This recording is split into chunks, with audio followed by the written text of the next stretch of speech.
What is good, guys? Welcome back to the channel. If you haven't already, smash that subscribe button, smash that like button, and leave me a dope ass comment down below. Alright? Today, we're actually going to be talking about Distrokid. Now, Distrokid, I actually started using Distrokid. That was the very first service that I ever used. I enjoy it a lot. I think it's a great service. I really do. It's like 20 bucks a year. It's not bad at all. Let's get into it. Let's go. Alright guys. So, whenever you sign up for Distrokid, the first page that you're going to be brought to is the home page. Now, this is your dashboard, and as you can see here, I have singles released and one EP released on Distrokid, so my music is listed, and it also shows you over here what platforms and what streaming services your music is actually uploaded on.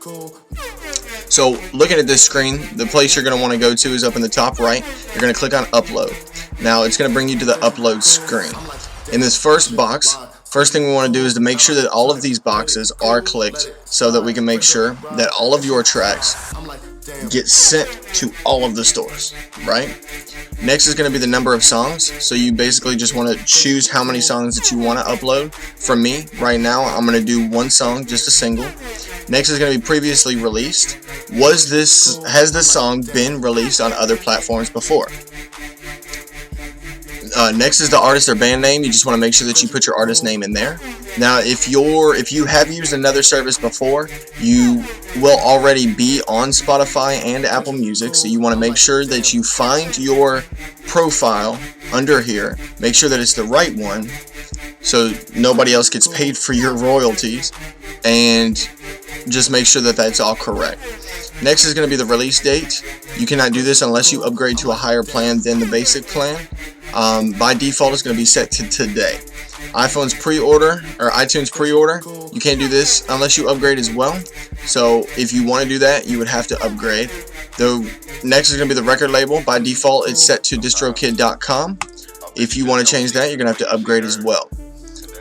Next is going to be the album cover. Now we have to make sure that your album cover is 3000 by 3000 pixels, because if it's not, they will kick it. They actually won't allow you to upload it. Now, below this are the rules for your artwork. You want to make sure that you follow these rules directly and to the T, because if not, they will kick your song back. Now, next is going to be the language. So in my case, I speak English. Next is going to be the primary genre. This is mandatory, so you just want to make sure that you click the right genre that your music falls in so that you get added to the right playlist. So just in this example, we're going to do electronic, right? Because I make electronic music. So electronic subgenre, this is mandatory as well. You just want to make sure you go in here. I produce dubstep, so I'm going to make sure that I choose the right category. The secondary genre, I don't usually do that one, because it is optional. Next is going to be your track information. It's going to be your track title. So in this case, the last song that I actually released was called Relentless. So we want to make sure that the name is correct on that, because you will not be able to change it later. The audio file, you want to make sure that it's in the right format. The formats are listed below. Most of the time, whenever you use a DAW, it's going to export it into a WAV format, so it really shouldn't be an issue. So you just want to make sure that you upgrade it there. Make sure you upload it there. The songwriter, so if another person wrote the song, you want to make sure that you click this one. For most people, it's going to be an original tune, so you're just going to choose the first one.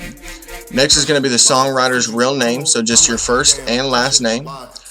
Next is going to be explicit lyrics, so if there is cursing in the song, you want to make sure that you click yes, because if you do not, they will kick the song back.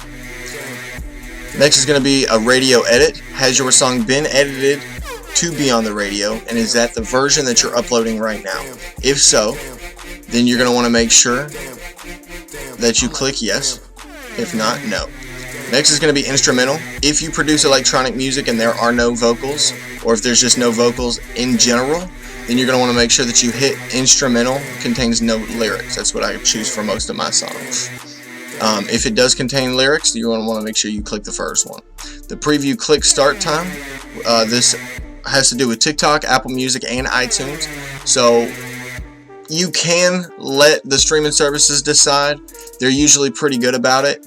But I always specify where I want it to start because I want it to start right before the drop.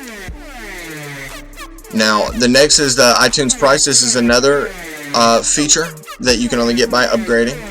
By default, it's going to be set to 99 cents. Now, this is the coolest part of the entire process.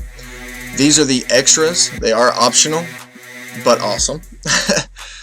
You're going to want to make sure that you have the right card on file, right? I had to come back with another one. If you did pay for your plan, then you're not going to have to worry about that. It's automatically going to have your card on file. Now, the first one's going to be YouTube Content ID. Now, this is going to make sure that you get paid YouTube ad revenue from the matches that the system detects.